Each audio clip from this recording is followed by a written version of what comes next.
Somebody said, do you think machines will have emotions someday? No, they won't, because it serves no purpose. I'm going to tell you what I mean by that.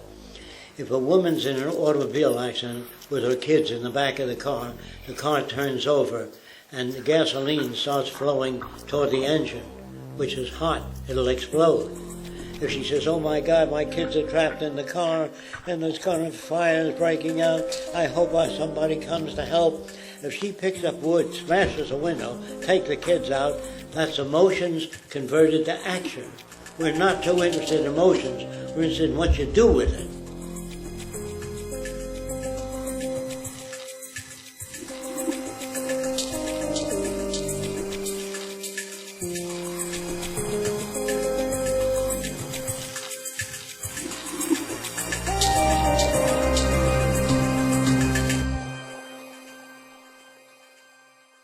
I think I can say this, that most people really don't know how to raise children. I wanted to communicate with my little boy when he was just a few months old.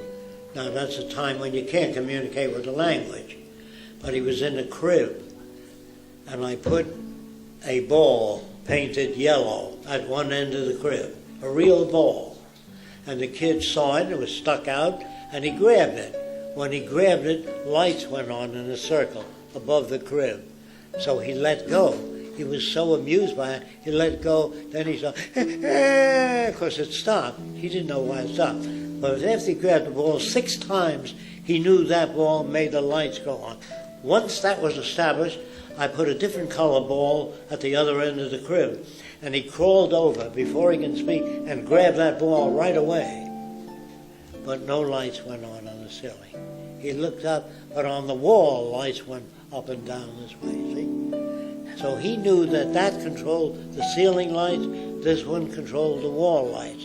By the time he was 3 or 4 months old, he had 6 panels of lights. When he wet his pants, he'd squeeze one. Mom would come in and change the diapers. So, in other words, you children really want to know how the world works. The kids want to know everything, and we give them Jack and the Beanstalk and the Mickey Mouse Club. Kids really ready to learn how the body works. They want to know how the heart pumps blood through. Parents don't know those things. So when you say, should we educate our own children? You can't, unless you're educated yourself.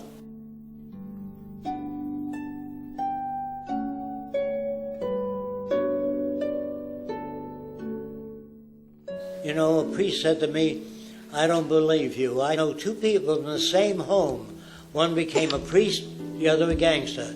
If environment is everything, how do you get those differences? And I said, the minute you treat one kid different than the other, you get the differences.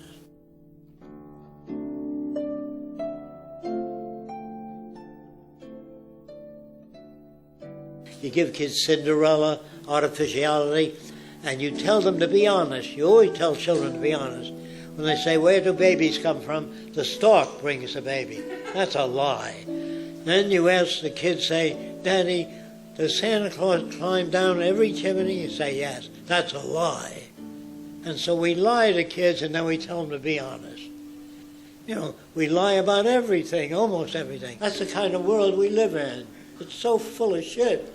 And there's no bad language. It's just that way. So if you really want a better world, you have to know what makes criminals, what makes artists, what makes great painters. Environment makes a gangster or a priest. I went to a group of psychologists and said, do you believe there is such a thing as human nature? They said, yes, one is jealousy. I said, give me an idea of what you mean by jealousy. I always do that to try to understand the other person. He said, when I reach for my cat and put it on my lap, my dog growls. That's what I mean by jealousy.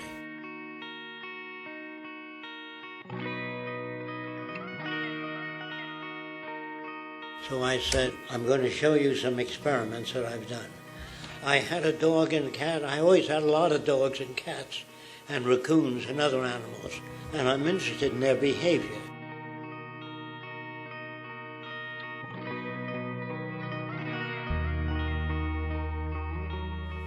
I gave the dog fresh liver, a little bit, and then picked up the cat. Fresh liver, a little bit, and then picked up the cat. Gave the dog fresh liver and picked up the cat. I did that 20 times. And when I reached for the cat, the dog's tail would wag. So if it were inborn, he would still growl. You know what I mean? If it was conditioned, he wouldn't wag his tail when I picked up the cat.